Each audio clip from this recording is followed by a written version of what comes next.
Bom dia a todos. Estamos começando mais um encontro da série MAC USP Bastidores. Hoje com a artista Regina Silveira e o arquiteto Álvaro Razuc. Esse é o segundo encontro da nossa série. É importante, então, a gente marcar a presença do MAC nessas atividades digitais como uma forma de se manter aí em atividade, conectado com o seu público.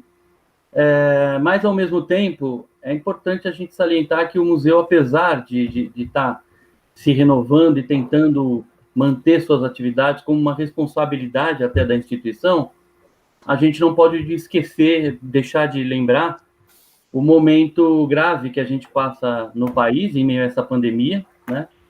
Então, o MAC quer manifestar aqui os sentimentos às mais de 106 famílias, né, que foram vitimadas por esse Covid-19, inclusive 2 delas colaboradores do próprio museu, né? E ressaltar que o MAC continua acreditando na ciência, através da pesquisa, e na educação, como caminhos para a gente superar essa e outras crises que podem aparecer, não é? Mas vamos dar início a esse encontro. Hoje a gente trata da exposição Regina Silveira, Outros Paradoxos. É uma exposição programada para acontecer esse ano, em parceria com a 34ª Bienal de São Paulo, que foi adiada, portanto, a exposição também foi adiada para o ano que vem, mas a exposição na qual o museu já vem trabalhando há algum tempo, e pensando a partir de uma doação recente feita pela própria Regina, de 55 obras dela, que se juntam às outras tantas do acervo, formando um conjunto importante da produção do artista. Então, essa exposição foi pensada como uma curadoria sob responsabilidade das professoras Ana Magalhães e Heloíse Costa, mas não uma exposição, não uma curadoria do ponto de vista conceitual, mas uma curadoria institucional, ou seja, o que esta artista e esse conjunto de obras representa para a instituição, e uma retrospectiva, uma exposição com a trajetória dessa artista, faz todo sentido para o acervo do museu e para a história dessa instituição. Então, eu tenho aqui comigo o prazer de receber a Regina Silveira, que nasceu em Porto Alegre e vive em São Paulo, é graduada pela Universidade Federal do Rio Grande do Sul em 59, e nos anos 60 iniciou sua formação artística sob a tutela do expressionista Iberê Camargo. Também estudou litografia e xilogravura. Com doutorado na ECA em 84, e lecionou lá a partir de 74. Ela tem extensa carreira docente e desde os anos 60 expõe individualmente e participa de bienais e coletivas nacionais e internacionais. Foi bolsista das fundações Guggenheim, Pollock Krasner e Fulbright. Possui obras em inúmeros museus e coleções do Brasil e exterior. Está com a gente aqui também o Álvaro Razuc, que é arquiteto formado pela Faculdade de Arquitetura e Urbanismo da USP, com especialização em projetos para exposições culturais, cenários e museografia. Trabalha nessa especialidade desde 96, tendo desenvolvido diversos projetos para vários artistas, curadores e instituições no Brasil e no exterior. A gente vai, então, eu passo a palavra então a eles, talvez primeiro a Regina, para saudar vocês e iniciar esse encontro. Aqueles que tiverem perguntas, eu lembro, coloquem, por favor, no chat do YouTube. Esse encontro depois será gravado e depois estará disponível na nossa conta do YouTube. E bons momentos para nós. Obrigada, Sérgio. Olá a todos, eu queria começar dizendo da importância que tem para mim o Museu de Arte Contemporânea em todo o meu percurso, e o porquê dessa última doação que eu fiz em conjunto com a Luciana Brito, que é a galeria que me representa aqui no Brasil, em São Paulo, e fizemos juntas uma doação que pudesse preencher lacunas que exemplificassem o meu percurso. Tanto eu como ela temos uma vida que se deve bastante ao MAC, no sentido de participação ao longo desde sua fundação nos anos 70. E também de estar aqui junto com o Álvaro. O Álvaro é uma pessoa com quem que eu admiro muito, eu sigo todo o percurso dele também, e já fizemos diversas colaborações, inclusive um trabalho de criação, que eu vou ter o prazer de mostrar aqui, no festival de Luminato em Toronto, há alguns anos atrás. Álvaro concebeu a estrutura arquitetônica e eu pude fazer esse trabalho junto com ele. Então, a nossa relação também para produzir projetos fotográficos é uma relação de afinidade, de confiança de tudo que ele podia trazer para a leitura desse percurso. Então, Álvaro, por favor, mostre o nosso trabalho juntos, em primeiro lugar, antes de entrar na própria exposição. Obrigado, Regina. Antes de mais nada, eu queria saudar todos vocês, as pessoas que estão nos assistindo. Agradecer o convite feito pelo MAC, especialmente pela Ana Magalhães, a Luísa Costa e a Ana Farinha. E dizer que é um grande prazer, Regina, estar aqui também com você para discutir um pouco como a gente te ajudou para essas exposições. Eu vou abrir aqui, compartilhar a tela, mostrar primeiro esse projeto de Toronto, que a Regina acabou de falar.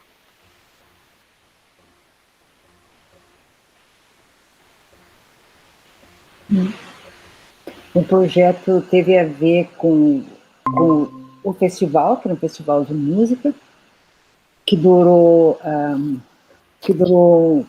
uma semana, reuniu umas 5.000 pessoas nessa praça central de Toronto e se chamava Luminato. Então, aproveitei para desenvolver mais uma ideia ligada àqueles glossários com a palavra luz em diferentes idiomas e funcionou como um lugar de reflexos e lugar de beleza, que era o que queríamos nós. Então, pode passar adiante, Al. Só falar um pouquinho aqui, Regina, um pouco de detalhe, né, do projeto. A Regina nos convidou para pensar nesse projeto, para ela. Esse lugar é a praça da prefeitura, onde ocorre parte do festival, mas uma parte importante, né, Regina? E tem uma questão técnica aí. A Regina queria fazer esses tetos como suporte das palavras, né, da luz, tem a questão das cores, do filtro de luz, e a gente acabou desenvolvendo uma série de pérgolas assim, e é um conjunto bastante grande em forma de arco, e como isso é em cima de uma laje de um estacionamento, a gente não ia poder fixar essa estrutura de forma segura na laje. A gente fez isso, desenvolvemos com uma ideia que depois foi desenvolvida com os engenheiros lá em Toronto, aqueles blocos de concreto que seguram a estrutura e ao mesmo tempo viram um lugar de estar, né? E essa sobreposição das camadas, das coberturas, acaba fazendo uma filtragem, uma nova cor que não existe ali impressa. Assim. É um ambiente cromático, assim, de mistura, né? De mistura de pessoas com as projeções.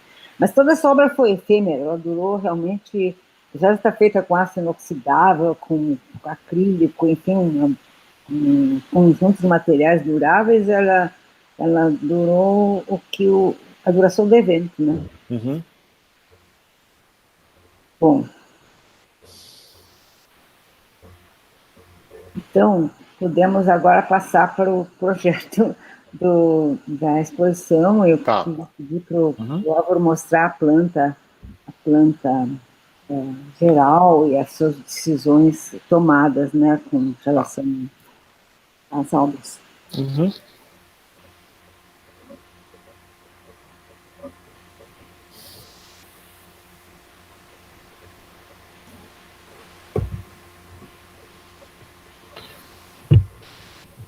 Você pode ler, né? Bom, eu falo um pouquinho, Regina, agora? Tá. Bom, aqui vocês estão vendo a planta do anexo do MAC, que tem um piso e mais o seu mezanino. Aqui em destaque está o mezanino por onde é a entrada da exposição. Então, O público entra pelo edifício principal, sobe um piso e anda por uma passarela, depois vamos mostrar onde vai ter uma outra obra da Regina, e chega no mezanino. O mezanino tem essa característica, é um edifício bastante longilíneo, com uma parede bem grande, né? E era essa parede que está embaixo aqui no monitor, é uma parede onde a gente não poderia pendurar obras, porque é uma parede técnica, passa dutos de ar-condicionado, enfim. Então teríamos que pensar em painéis. E aí a decisão da curadoria e da Regina de separar os conjuntos de obras, isso foi um dado importante também. Então a gente fez algumas configurações através desses painéis e algumas obras com caráter mais instalativo, que demandam alturas maiores, foram lá para baixo por essa razão. Essas paredes têm essa forma um pouco orgânica, porque não queríamos repetir a geometria construtiva do prédio, apenas sugerir. E isso faz com que crie-se espaços um pouco mais não tão óbvios, muitas vezes ambíguos, o que eu acho uma qualidade, né? Você dá passagem de um para o outro, mas ao mesmo tempo abriga cada um dos conjuntos de forma como foi pensada pela Regina e pelas curadoras. Aqui tem eu vou mostrar para vocês o andar de baixo, né? Com grandes instalações. Estou falando agora de uma maneira geral, uma parte documental também, e obras que necessitam de visuais bastante distantes, para guardar bastante distância para perceber, como o auditório que está aqui logo na descida dessa escada. Além disso, a exposição tem duas grandes projeções, uma é o 1001 Dias que está aqui, e em cima, Uma Vez Mais. Então a gente decidiu, tinha condições técnicas para isso, de deixar essas duas grandes exposições, porque a Regina gostaria que a projeção tivesse um tamanho mínimo, então conseguimos deixar no espaço aberto, mas com controle de luz. Agora, vamos passar para as obras já? Vamos.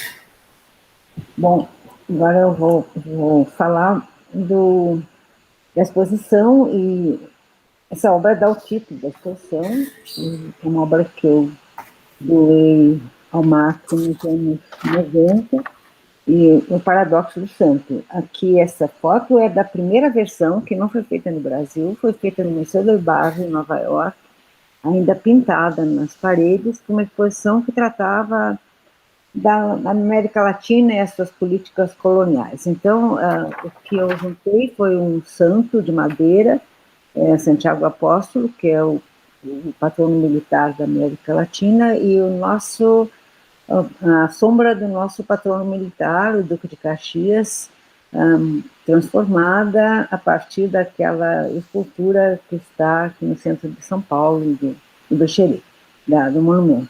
Então, ficava com uma sombra ambígua e perversa do outro, né? Essa versão foi pintada nas paredes, também foi efêmera, e um ano depois eu fiz a versão permanente para o MAC. Pode passar para outra imagem. A versão do MAC é feita em poliestireno, e tem uma mobilidade reduzida, ela pode ser feita em duas versões, assim como está. Ela é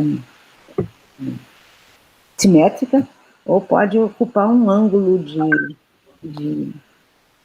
Mas aqui já é quando essa obra começou a viajar. Esta talvez seja das minhas obras a que mais viaja, enquanto a versão do MAC permanece guardada no museu. Então, eu construí depois uma versão digital para ela, e ela pôde atender o convite daquela exposição Brasil Body and Soul, que ficou um ano lá no Guggenheim. Então, E também, antes disso, eu havia tentado fazer uma obra no Memorial da América Latina. Por favor, passa atendendo ao convite do então curador Fábio Magalhães, que ia colocar a sombra do Duque de Caxias em cima dos edifícios do memorial. Esse projeto eu desenvolvi enquanto eu tinha uma bolsa, uma residência na Itália, e sonhava poder fazer. Mostrou. Eu chamei, com outro nome, eu chamei o Enigma do Duque. Eu achei importante colocar toda essa narrativa junto à obra que está lá na exposição, que é uma obra que tem a sua versão de vinil. Então, aqui está o que eu pude conceber naquele momento. Na verdade, o Niemeyer não permitiu que se fizesse essa sombra, porque ele alegou um problema de revestimento da biblioteca, né? E, claro, deve haver muitas outras implicações nesse trabalho, mas era por uma circunstância em que se falava e celebrava monumentos ou restos da Guerra do Paraguai. Então, achei que era importante colocar, o Fábio também colocar essa sombra lá. Mas esse projeto nunca aconteceu. Agora, para mostra a seguinte, para ele poder comparecer a outras tantas exposições, eu fazia sempre transformações. Aqui está o que aconteceu no Guggenheim. Eu adicionei mais na altura, porque eu estava numa sala grandíssima, né, e mais no comprimento também. E no outro, pode mostrar o outro. E aqui está todas as transformações que foram feitas para que ele pudesse estar lá. Ele foi também, não foi uma obra completamente digital, ela era recortada à mão, a partir de uma cópia gigante, né? E permaneceu lá por muito tempo. A última aqui é uma versão mais baixa, virado ao contrário também, ela inverteu a posição. Eu creio que isso é no museu em Andaluzia, em uma das muitas viagens em que essa obra foi solicitada. Esse santo foi fabricado aqui no Brasil, então, para poder viajar junto com a obra, no Embu. Um artesão de Embu concebeu esse santo mais gordinho, mais, enfim, dentro dos seus parâmetros, podia ser o Santiago Apóstolo. Então, essa obra é aquela que dá o nome à exposição. Eu achei importante começarmos a fazer um percurso por ela. Ela fica situada aqui no fundo. Álvaro, você podia mostrar? Ó, e colocada dessa maneira. E à direita aparece aqui umas pegadas que faz parte de um imaginário que eu explorei bastante nos últimos anos, de acumulação e de acontecimento, de uma narrativa assim prevista que ocupa uma arquitetura. Nesse caso aqui, resulta de uma projeção luminosa de alguns globos que ocupam como uma fantasmagoria, esse espaço aqui ao lado Só uma explicação, Regina, o globo pode ser um vidro ou uma chapa metálica que você imprime ou recorta o desenho e coloca dentro de um refletor elipsoidal e aí projeta o que passa da luz é a figura ou o fundo, né? Isso que é globo. Isso aí nós vamos montar como uma cenografia na hora, né? Porque aqui é uma assunção de que ele possa ficar assim. O bonito dessa obra nesse lugar é que ela fica no final do piso inferior. Quem desce a escada pelo outro lado, você não tem uma parede simplesmente terminando a exposição. Ela está junto da documentação. Uma obra no final ali, né? E tem também tem os desenhos preparatórios que eu mostrei, e nesse lugar estão colocadas obras que pertencem à coleção do Marquette. Na verdade, a exposição é uma mistura o que já estava na coleção e com a nova doação, né? Eu achei que era importante colocar tudo junto para poder criar um percurso. Então, as obras que estão aqui juntos são obras que fizeram parte de uma exposição em que eu comentava as pragas na contemporaneidade. Infelizmente, todas elas estão acontecendo agora, mas de toda maneira elas estão aqui na exposição. Se pudermos mostrar uma coisa de... O outro... A outra vista. Aqui aparece esse poço, é um poço em que o espectador pode se inclinar e ver uma projeção incrível que está dentro do poço, é o sangue. É um sangue que goteja e tem uma trilha sonora que lembra um vento num corredor, assim, sabe? Como se houvesse um espaço, eu chamei inferno, como se houvesse um espaço entre o observador que se inclina pelo poço e o efeito que eu procurei, que acontece, é que o vermelho do sangue se projeta no rosto de quem se inclina no poço, né? Então, quem interage desta maneira vendo o sangue.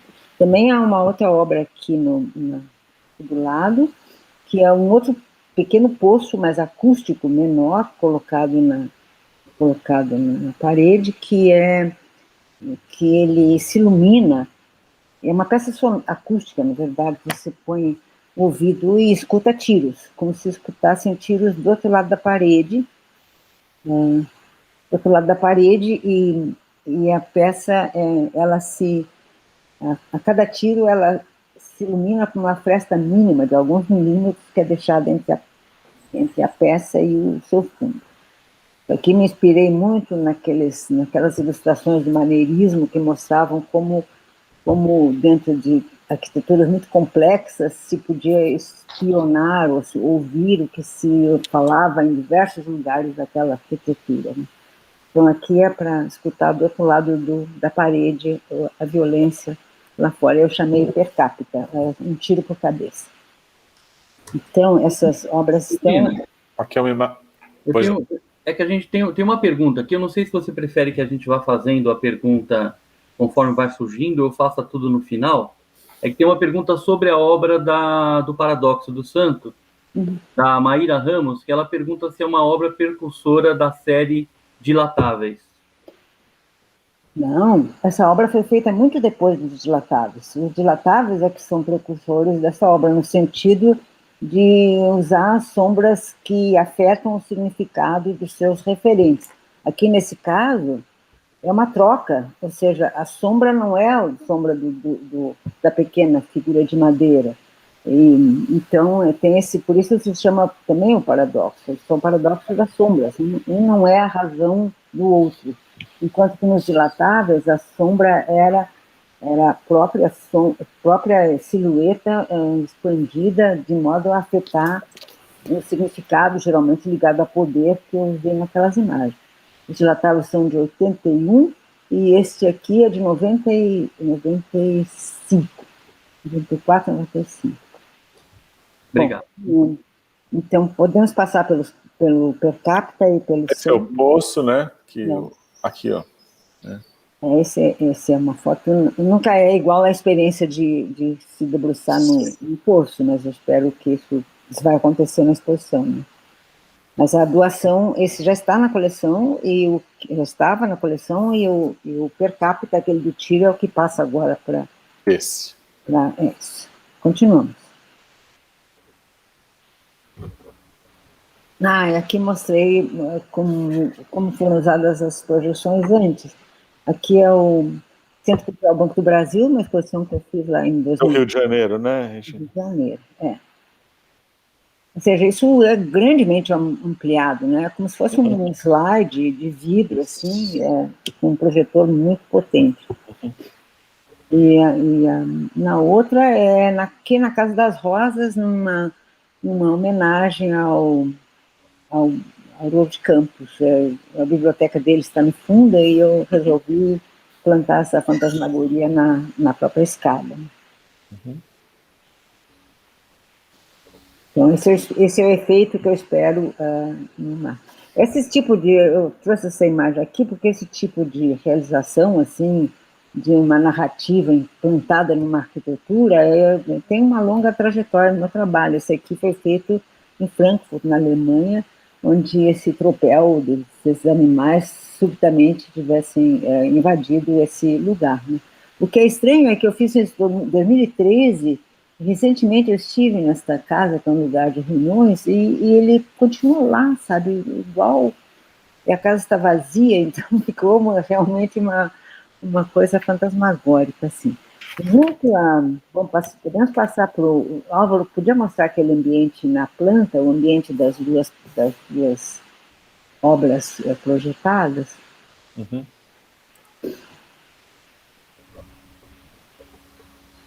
Esse lugar aí, ó, esse lugar... Esse é um corte da sala, é uma grande sala com 2 recintos, um ao lado do outro, né? Onde a gente vai ter o equinócio à direita e à esquerda o double. Eles não tiveram exposições numa mesma exposição, eles foram feitos em momentos diferentes e cada um tem a sua, mas tem a sua razão de ter sido feito dessa maneira, né? Mas aqui eles compõem uma espécie de caverna, assim, ilusionista, com sombras construídas em vinil e sombras e projeções que complementam. Então, o equinócio é anterior, o equinócio é essa esfera aqui, que tem a sua projeção igual no muro atrás, e uma sombra que deriva e junta com a sombra própria da esfera, que é construída na própria escultura. A esfera tem 1,5 metro de altura, e eu chamei de equinócio. Ela foi feita pela primeira vez no Rio, no Parque Lage, aproveitando uma abertura circular que tinha numa daquelas salas. Enquanto que a outra, o duplo, foi montado especialmente para uma exposição que eu fiz no Centro Cultural Banco do Brasil, chamou Clara Luz, em que eu tratei aí do real e sua representação. Na verdade, isso trata apenas isso. É um cubo real, construído de madeira, e a sua sombra ficcional projetada, que se junta com o seu exato duplo projetado na parede. Essa aqui implica num ponto de vista que o próprio espectador vai achar, e a outra é uma deriva, assim, de possibilidades. Podemos mostrar as fotos delas agora? Sim. Essas duas são doações novas para o museu. Aqui aparece o equinócio numa das suas versões, que foi feita uma exposição do próprio MAC na Fiesp, em que existiam o real e seu duplo, né? Na verdade, as duas obras tratam da mesma coisa. Aquela de trás é a projeção, e a da frente é a bola, que tem uma metade preta e que se junta com aquela sombra construída na parte de trás. Você vê o projetor aqui em cima. O projetor tem um lugar preciso para ser colocado. E, Regina, isso lembra, para quem conhece geometria descritiva, a épura, né? Aquele plano onde você desconstrói ou usa para construir uma perspectiva de um desenho, mas aí você planifica em 3 eixos, né? Isso claro, esse é um exemplo do mundo do ilusionismo, da perspectiva, do ponto de vista. Isso pertence a esse universo, né, de considerações que é muito importante no meu trabalho. Então, isso aí corporifica, assim, de alguma maneira, a questão da sombra, do ponto de vista e da natureza da representação, dessa ficção de que a representação pode ser equivaler ao real, né? Então, vamos passar para o duplo. O outro é este, assim, não é das melhores fotos mas pode explicar o que é a relação. A sombra de um conecta exatamente com a base do outro, que é uma ficção na parede, que aparenta ser do mesmo tamanho. todo isso aqui é um jogo de geometria que precisa ser recomposto. O Álvaro, você já sabe do trabalho que isso vai dar. Sim. Eu me lembro das minhas aulas de geometria descritiva na faculdade, não vai ter tanto problema. A questão do tamanho do globo que projeta é a questão da ilusão, que é vista de um certo ponto. Se você caminha aqui, vai... Acho que o refletor vem depois e vai ajustando até chegar no tamanho, né, Regina? Vai ter um ajuste assim. E depois é que se faz a sombra. Tá? Isso, a hora que acertar o ponto de fuga, aí dá certo. Aí faz o lugar do espectador, depois a gente tira, porque o bom é descobrir, né? Não, eu tô curioso para acompanhar a montagem disso. Eu nunca fiz. Caverna, são uma caverna violista. Tá bom, seguimos a exposição. Aqui tem uma obra que dominou minha produção por muito tempo e viajou também em diversas circunstâncias, que foram a série que eu chamei Velox, que são essas grandes sombras distorcidas, tem a ver com os dilatáveis, sabe, respondendo talvez aquela pergunta, dessas motos que eu, naquele momento, pensava na velocidade, no som, no poder masculino, era uma coisa assim que eu punha o dedo naquilo, né? Depois disso aqui ficou completamente, para mim, mudou de significado quando começaram as invasões dos motoboys para entregas e tudo. Ficou a coisa de poder daquelas motos de coleção passou para um outro tipo de patamar, né? Mas essas obras agigantadas, assim, têm a ver com esse tipo de comentário, né? E elas são distorções de imagens dessas motos de corrida. Passando para o outro. Essa obra aqui é minha primeira obra digital, que eu fiz quando eu morava em Nova York, em 91, atendendo a um convite para fazer um grande outdoor, uma exposição organizada na Espanha, que se chamava 16 Olhares para o 92, que é o ano de descoberta da América. Então, os artistas eram convocados a fazer comentários sobre a descoberta da América. Eu fiz este que reunia esses executivos aqui, que não estavam assim juntos, eu montei essa imagem, e cada um com a sua sombra paradoxal, que mostrava que a reunião não era fácil, né? Mas são armas domésticas, no sentido de que estão todas numa mesma caixa de ferramentas ou em casa. Eu explico por que isso foi feito digitalmente, porque essa imagem devia ter quase 10 metros no real, quando fosse produzida em serigrafia na Espanha. E eu tinha muito medo que essas linhas não ficassem com aquela definição que eu queria que elas tivessem. Então, recorri, pela primeira vez, a um estúdio que trabalhava com imagem digitalizada no Brooklyn College, onde um aluno meu estava lecionando e usava aquele laboratório e me ajudou a produzir essa imagem que foi feita na perfeição, que então eu pude descobrir e no controle que eu queria daquela dimensão, né? Então, o encontro celebra a descoberta da América, com essa imagem bastante violenta, assim, mas é também uma descoberta de um mundo de possibilidades gráficas que depois toma conta do meu trabalho.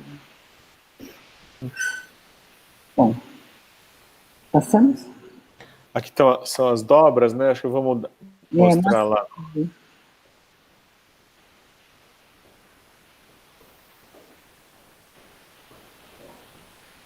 É incrível o cuidado dessa montagem, né? Porque levou em consideração toda essa que está sendo relatado aqui, tudo isso funcionava para poder criar o lugar.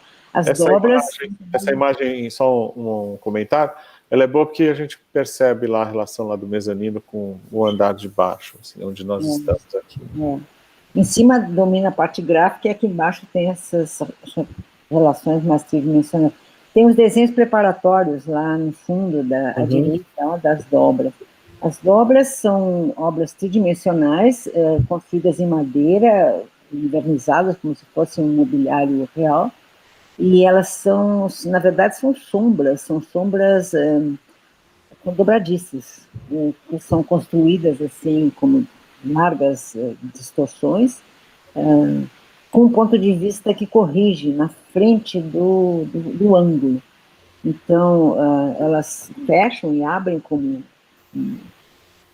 portas, assim, e resgatam a visão completamente correta e tridimensional do mobiliário a que elas se referem, quando o espectador está na frente do ângulo. Uhum. Elas foram pouco vistas como conjuntas. A obra eu mostrei numa exposição no Rio, no Paço Imperial, em 2001, e depois mostrei por 3 dias no Pavilhão da Bienal, uma exposição que era sobre arte brasileira. Então, assim, para mim é um prazer poder botar essas obras aqui no museu. Adiante. Aqui mostrando. É uma delas, esta é a outra. Depois passamos para as escadas aqui. Tá. Esse é um desenho preparatório de uma das obras que estão lá, que são 2 obras. Uma obra é construída em chapas de poliestireno e a outra obra é feita com vinil, com um tipo de versão de gravura, assim, possível de ser realizada como recorte em vinil, a partir de uma matriz. Então, essa aqui, nessas 2, o repertório é desenho de arquitetura mesmo. Sim.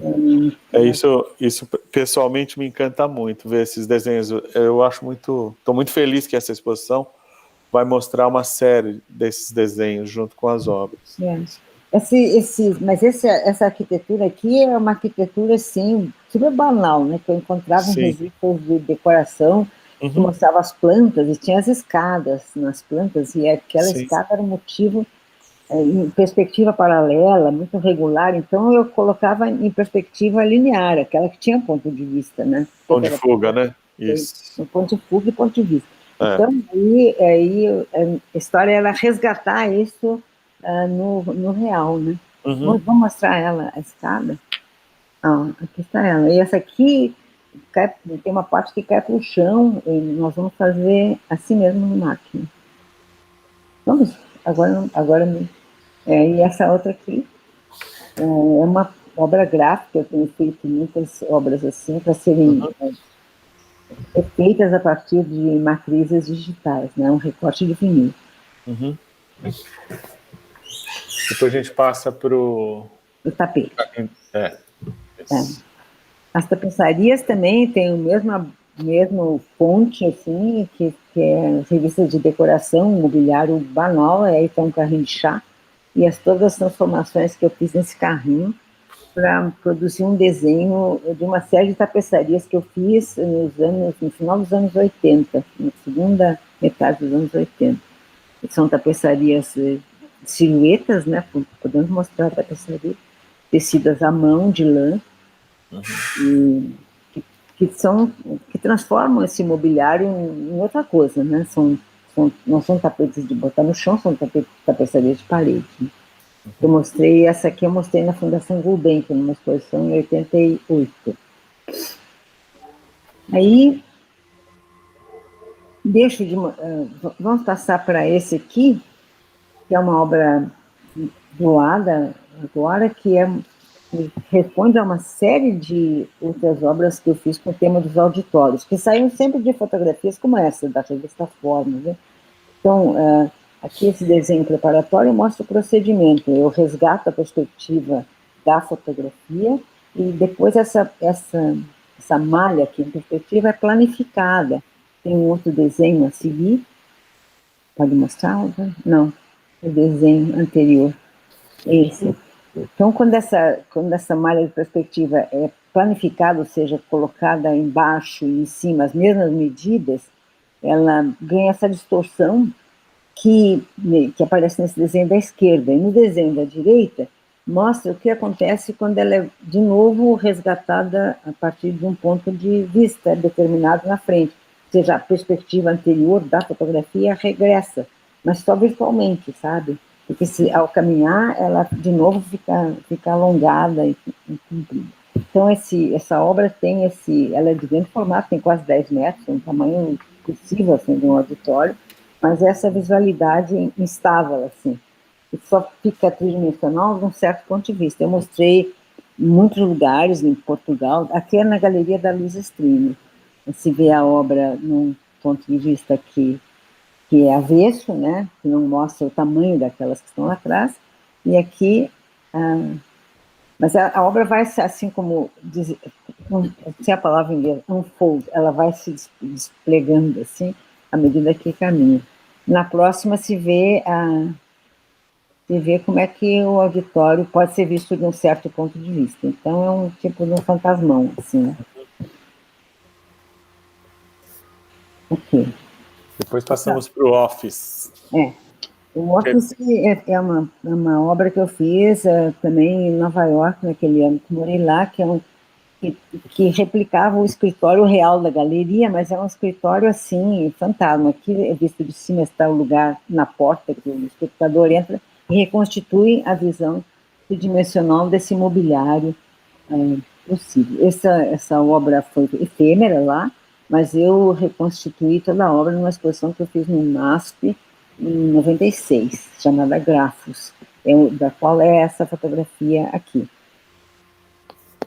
Então, o lugar aquele replica exatamente o lugar, é uma pequena salinha que me deram numa galeria e onde eu fiz esse escritório,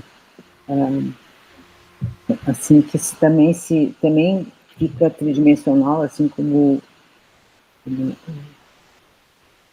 um auditório. Quer mostrar o desenho de arquitetura aqui? Sim.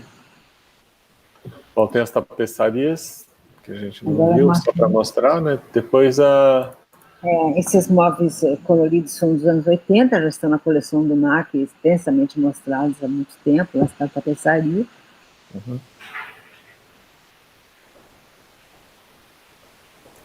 E aqui... Todo mundo está visitando a exposição antes do tempo, né? Estamos fazendo spoiler, né, Regina? E atrás já se vê o vídeo 1001 Dias. Esse vídeo, para mim, foi muito importante. Uma ideia nasceu na exposição que eu fiz em Vitória, no Museu da Vale, e é um vídeo sobre a vida, um vídeo sobre o tempo. Tem uma trilha autobiográfica, que é um som de crianças, assim, no vento, e ele não é nada mais que a sobreposição ad infinitum, assim, dos dias e das noites. Tem o vento gaúcho, eu acho que é da minha memória, então ele é sobre o tempo. Por isso eu chamei 1001 Dias. Podemos passar a imagem dele? Eu fiz muitos vídeos nos anos 70 e no começo dos 80, mas só mais para perto do milênio que eu comecei a fazer novamente vídeo, mas ali foram vídeos de animações, foram outras investigações, né? Aqui mostra 3 frames do vídeo que mostra como é que esse dia ou essa noite invade o outro como imagem e como trilha sonora também, né? Esse vídeo ele pode alcançar grandes formatos, pode ser projetado em penas, e eu fiz uma versão dele grande quando eu mostrei na outra exposição, resumo que eu fiz na Fundação Iberê Camargo. Pode mostrar outra? Essa é a minha exposição na Fundação Iberê Camargo, onde se vê o paradoxo do santo, se vê a quimera, e o vídeo está aqui à direita, quando ele entrava por uma fresta do edifício. Eu usei uma fresta do edifício para colocar o vídeo. Aí ele tinha uns 10 a 12 metros de extensão, né? Acabamos com esse andar, não? Isso, a gente passa agora para o... andar de cima.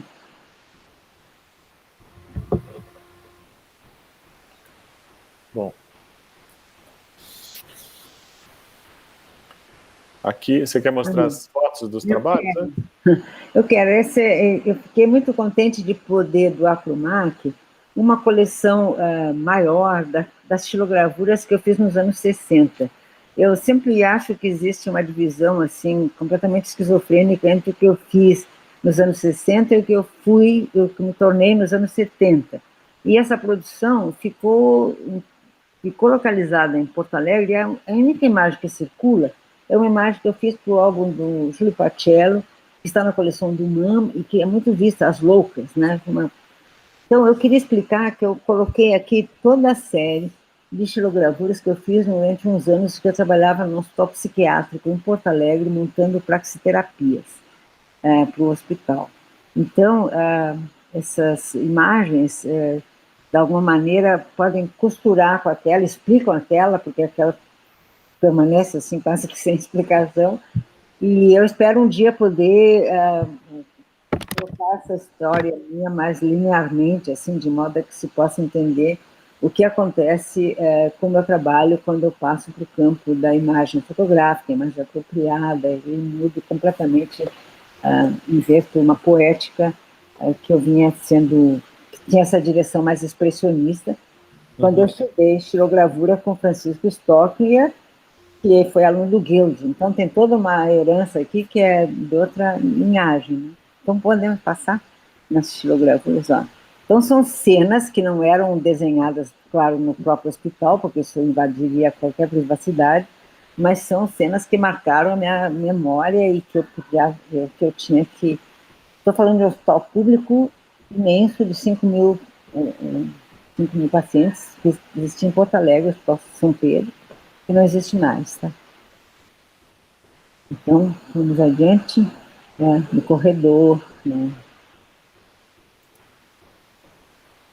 Então, são gravuras de 62, 63, foi de 62 a 64. Né? O MAC tem, a seguir, obras da minha trajetória, já quando eu começo a me apropriar de imagens e semantizar essas imagens de mídia, como essa coleção dos Middle Class Company, classe média companhia, né? Então, na exposição estão essas obras que eu doei bastante para o MAC nos anos 70, porque era quando eu vim morar em São Paulo e comecei a trabalhar bastante junto ao Museu de Arte Contemporânea em muitas exposições que eu participava nesse momento, de mail art e tudo. Mas essas obras era um álbum de serigrafia que eu imprimi em Porto Rico. Podemos passar adiante? Os jogos de arte. Jogos de arte, Os jogos de arte também representam a minha diversidade de abordagem gráfica. Nesses anos eu ensinava gravura, aliás, ensinei gravura todo tempo da minha tarefa docente, tanto na FAAP como na USP, né? Mas mostravam que eu me aproximava tanto de meios tradicionais, como a litografia em pedra, que eu ensinava, como de gráfica industrial, que imprimia em prelo de offset e usava essas imagens apropriadas para fazer essa série de jogos de arte. Tem uma seguinte que é significativa, que também vai estar na Bienal mostrada, e a série de motivo é uma outra obra, que é um jogo de arte, um dos jogos de arte que se tornou uma performance. Estamos sentados em fila, que tem nas duas extremidades, uma estou eu e outra está o Zanini, e todo o pessoal que trabalhava no museu, ou que estava no museu naquele momento, foi todo reunido para que se passassem frases sobre definições de arte, né? E a frase ficava cortada, ou tinha o seu significado mudado quando chegava no Zanini, ele lia a frase, e esta frase aqui a arte é uma parte no discurso social, e terminou como a arte é uma página do desgosto social. Espécie de telefone sem fio, né? Aquela brincadeira. Era assim. Bom, então o MAC tem bastante completa essa parte, nas minhas doações. Eu acho que entre todas são mais de 200 obras, né, contando gravura por gravura. Aí, na minha doação, Luciana, a gente colocou umas gravuras novas, mais recentes, que precisavam, como essa série dos armarinhos, que eu imprimi em Barcelona em 2002, que são objetos de costura e com a sua sombra. Está passando aqui. E tem, que são litografias, né, litofset também. E essas gravuras que eu fiz durante a minha exposição na Iberê Camargo, com o Eduardo Erzberg no ateliê, que tratam da luz metaforicamente, assim, isso é a minha própria mão aí, na tomada, plugada na próxima, ou segurando a própria lâmpada apagada. Então, achei que com isso eu colocar mais ou menos um dia a linguagem das gravuras. Nesse andar ainda tem uma obra que para mim é importante, que é essa escada que ocupava 3 planos, que foi pintada no museu em 84, quando eu defendi minha tese de doutorado. Então aqui eu resgatei uma versão menos alta, né, essa escada, que é também uma imagem que se reconstitui no olho. Ela fica completamente coordenada, lógica, possível, de um certo ponto de vista. Diminui esse alargamento e esse atravessamento aqui dessa perna parece completamente normal. Na doação, pude trazer maquetes também, maquetes do meu trabalho realizado quase sempre de modo efêmero, mas que foram, aliás, 98% acho que efêmeros, porque duram um pouco tempo, que tem a ver com arquiteturas diversas, que começaram exatamente, mais ou menos, por aqui, nessa instalação que fiz no Museu de San Diego, em 96,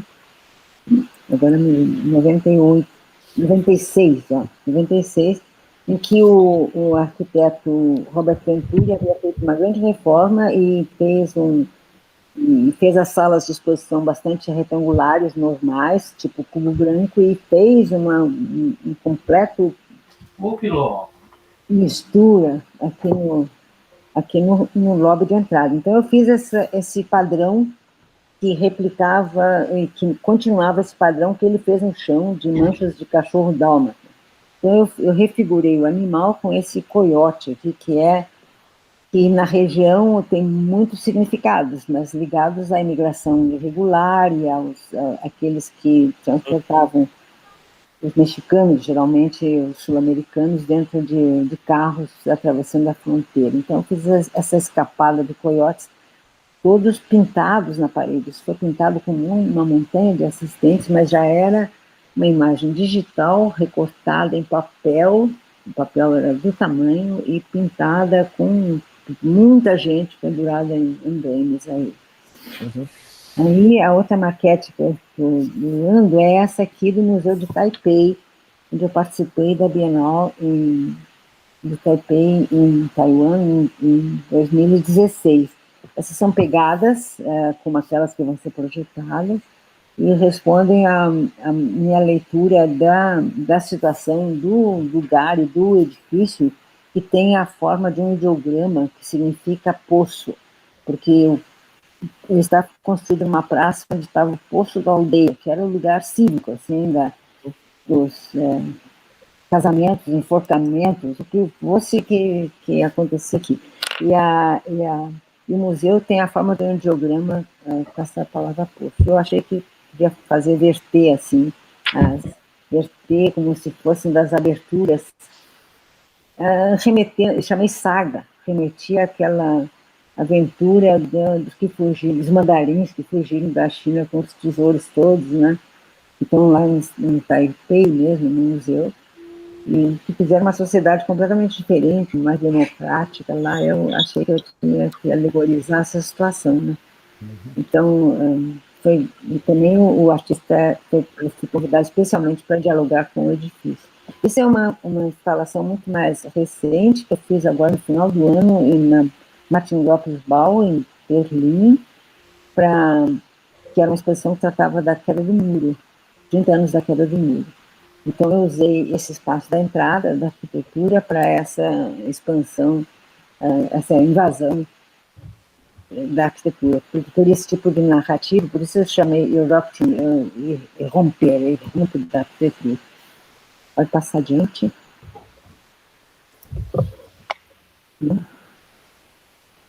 Essas pegadas são grandes, sabe? Não são pequenas, porque isso aí deixa-me dizer que a minha altura chega na metade da distância entre o chão e a janela. Eu fico na metade. Esse guarda-corpo aqui deve ter 90 centímetros, alguma coisa assim, essa balustrada. Isso é muito, muito alto, sabe? Uhum. Bom, ok. Então, a outra maquete que eu estou dando é esta aqui, que é também a primeira expansão das derrapagens, depois que elas apareceram no Museu de Arte Moderna, em São Paulo, como marca urbana e absurda, assim, dentro do interior, e conectada a pequenos carrinhos de brinquedo, né? E que depois eu fiz viajar para muitos lugares, e a primeira foi esse Centro Cultural da Espanha, em Montevidéu, em que recém tinha se transformado a rua num passeio de pedestres e tirado os carros. Então eu resolvi subir fachada acima Esse aqui, né? O trabalho, poder mostrar. Então, dos desenhos preparatórios é que está eles executando. Parte foi pintada, sabe, também em cima da arquitetura. Uhum. Vou mostrar novamente. Tinha. Ela influía dentro do edifício também, porque apareciam as sombras, né? Recentemente eu fiz um trabalho dessa linha em Seattle, nos Estados Unidos. Opa. Todos eles têm a mesma ideia de uma invasão, sabe? Uma invasão gráfica que desestabiliza assim, o uso, a percepção daquele lugar, transforma ele em outra coisa. Essa é a intenção primeira do trabalho. Então, aqui aparece em Porto Rico ainda, numa exposição que eu considerei inovadora, importante, que terminou com a Bienal Tradicional de Gravura em Porto Rico, pode passar outra, e transformou numa exposição de gravura expandida, se chamou Poligráfica de San Juan, no sentido de uma gráfica que sai do suporte e vai para outros campos da vida, até sonoros, até animados, até, enfim, instalação. Então, esse motivo foi o que eu escolhi, pensando na possibilidade de usar em pena do museu. Vou mostrar? E você não mostrou nada desse andar, né? Você não queria mostrar nas plantas, Álvaro? Não, pode ser. Aqui está o que eu quero fazer. O Álvaro volta atrás para mostrar a instalação do andar. Né? Aqui? Bom, seguimos, então. Depois eu mostro lá todas de uma vez. Aqui é a aplicação da empena do prédio, né? Empena do prédio, eu preparei diversas versões, mas a ideia foi sugerida no próprio MAC, pelo Brandão, o diretor anterior, que tem tudo a ver, porque o edifício era o antigo Detran, né? Uhum. Eu não queria colocar essa marca de memória aí, né? Tem que ser uma visualidade para ser vista de quilômetros de distância, né? Eu acho que a do Tadeu foi super feliz, Tadeu Django anterior, né? Mas agora eu tenho a notícia que se pode usar só 50%. Eu espero que se considere isso 50%, ainda que eu tenha feito uma maior, né? que eu gostaria muito de atravessar. Mas, de qualquer maneira, ela com esse caráter mais urbano, né? Desse jeito, ela funciona muito bem. Assim. Tem a ver com os carros que passam ali pela avenida. Né? Esse corredorzinho que aparece aqui, que é o que liga o edifício central com... Aqui à esquerda, né? Esse... Aqui eu estou preparando também para ser uma entrada que leve a outro imaginário que eu explorei bastante, que eu chamei Tropel, que são marcas de animais, assim, em velocidade. Então tem um que entra e outro que sai de um lado e do outro, né? Então as pessoas vão passar nesse aqui. Você faz a ligação do edifício principal com o anexo do museu, e que é o acesso à exposição, né? Tá.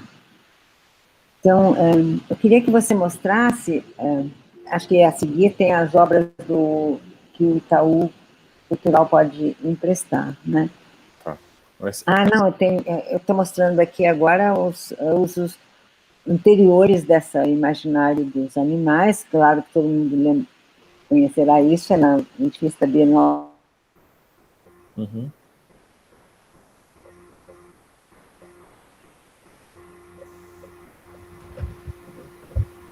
Que a Regina teve um problema. Bom, aqui, ó, aquele mesmo tipo de trabalho, ela estava falando no prédio da Bienal, que fica em frente. Aí ela mostrou mais um exemplo aqui, no museu na Dinamarca, né? Acho que eu vou mostrar nos projetos o que a Regina pediu para fazer enquanto ela volta, algumas obras que ela comentou, né? Só para vocês terem uma ideia dos lugares das instalações, dos núcleos.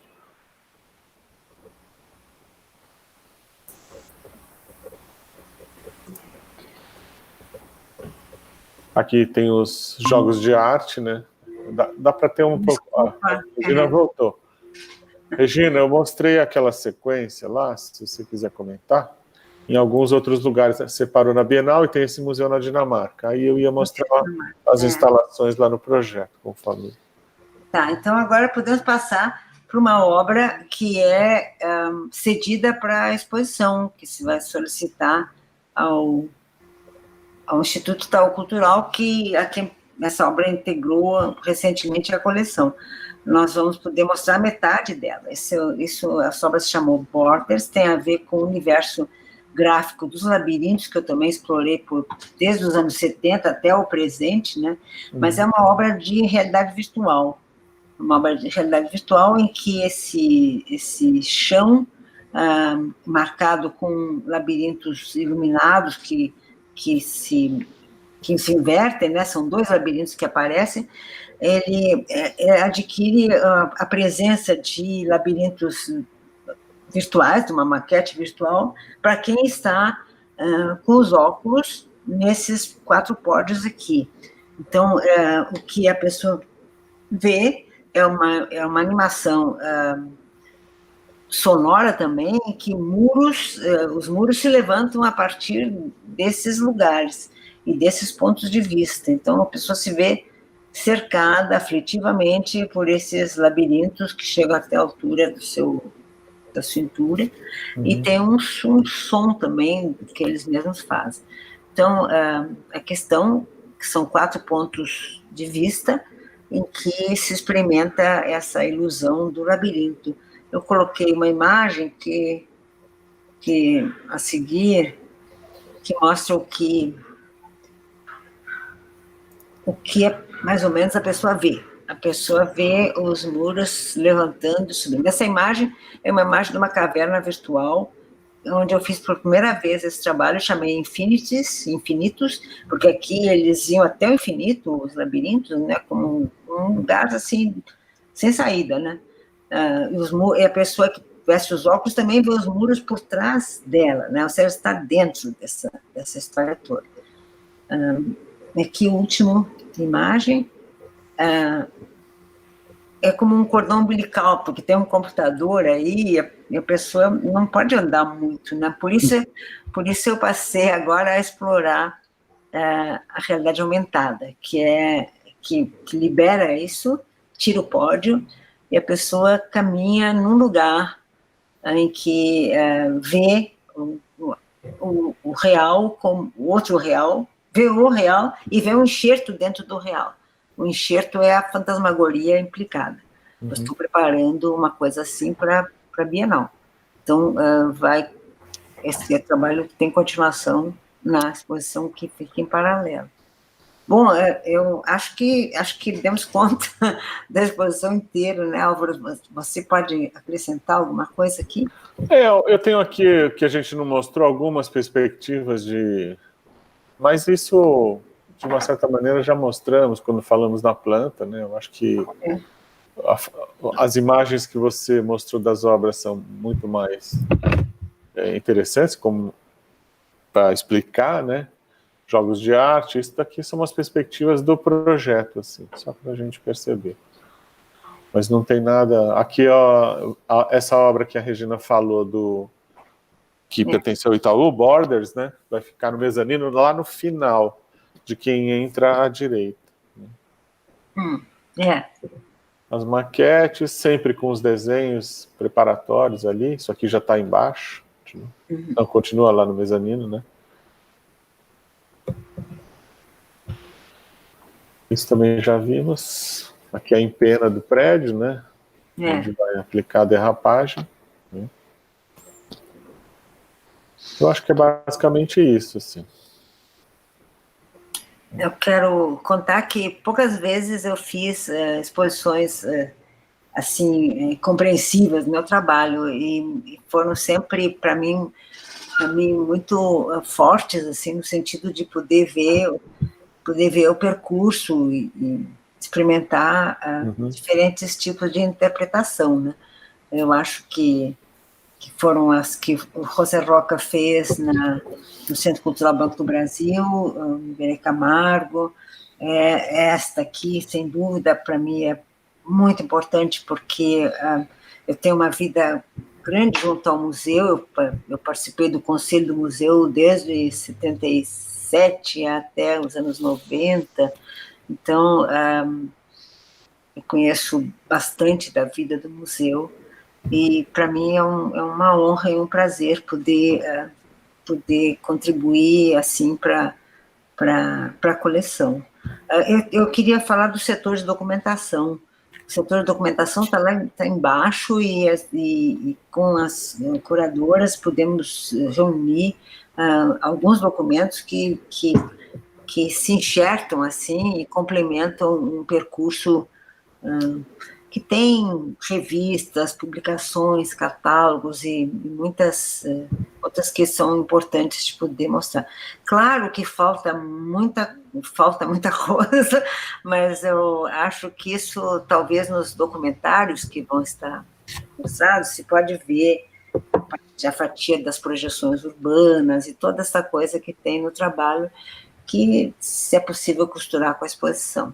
Então, eu estou muito contente com isso e tenho pena dessa situação de ter que adiar, mas entendo que vai ficar mais bem feita ainda. A gente vai poder detalhar melhor tudo, né? E terminar como se deve. Álvaro? Eu também. Essa aflição da Regina toca a todos nós, né? Mas não tem jeito, a gente tem que ser muito cuidadoso e não vale a pena colocar ninguém em risco.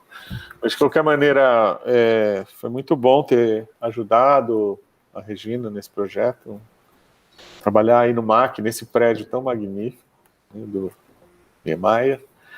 Enfim, e estou aqui, ansioso também para começar a montagem, né? Eu estava conversando com os meus alunos lá na Escola da Cidade, eu dou uma disciplina sobre arquitetura de exposições, e eu me desculpei com eles na primeira aula, dizendo que o curso também prevê a visita de montagem das obras, mas eu não... de exposições, isso não é uma coisa inviável nesse momento, e me comprometi a levá-los, quem sabe eu levo eles nessa montagem agora. Bem. Esperamos que tudo corra como planejado agora. Exato. Bom, eu tenho que agradecer, evidentemente, a participação de vocês, a participação de todo mundo aqui no chat ao vivo do YouTube. A gente não tem muitas perguntas, o que a gente tem realmente é uma admiração pela carreira da Regina e do Álvaro. Tem muito estudante de arquitetura aqui nos acompanhando, lembrando também, elogiando a lembrança das aulas de cálculo, enfim, geométrico. Geometria descritiva. Exato. Pois é.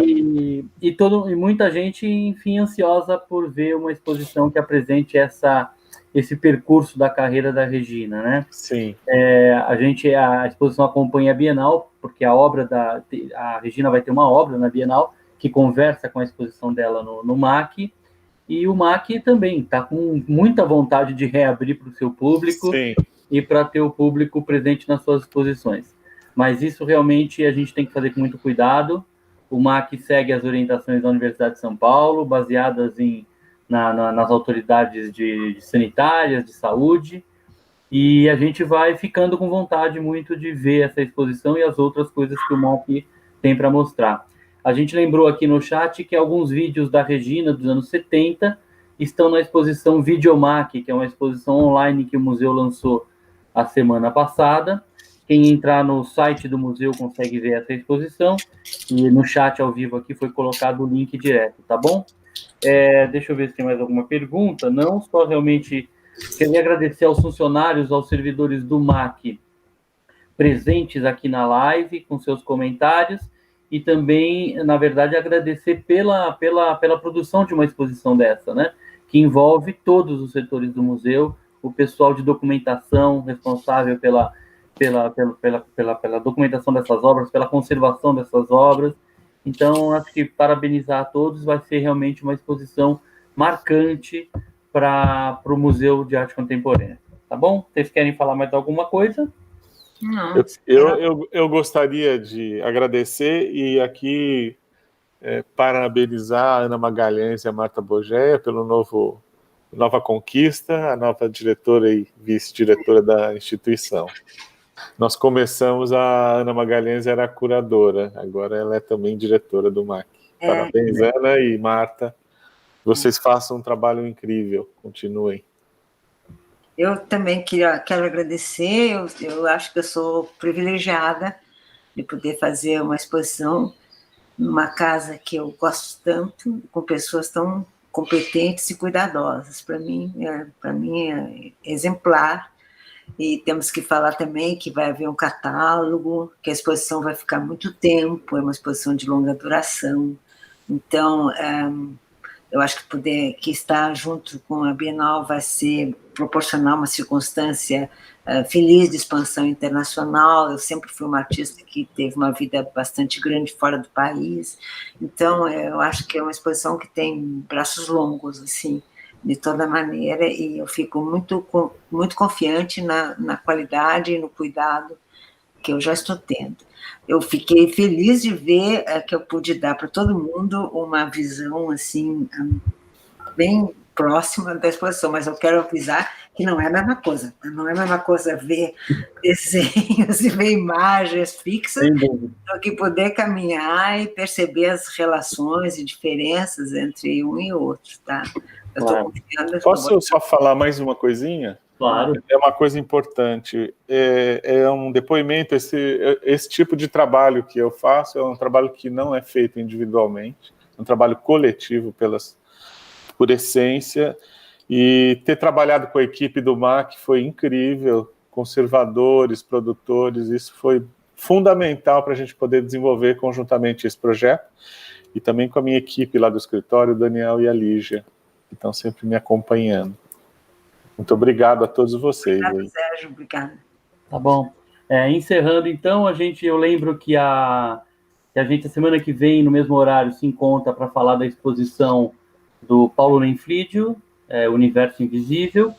Queria lembrar que a coordenação dessas lives é da Ana Farinha e da Marta Bogéia, e agradecer ao setor de informática do museu, que dá o suporte ao nosso trabalho, hoje na pessoa do Tiago, mas agradecer também a Marilda, que é a chefe desse setor de informática. Agradeço a todos, Até semana que vem, uma boa semana. Boa semana, tchau. Tchau. Tchau.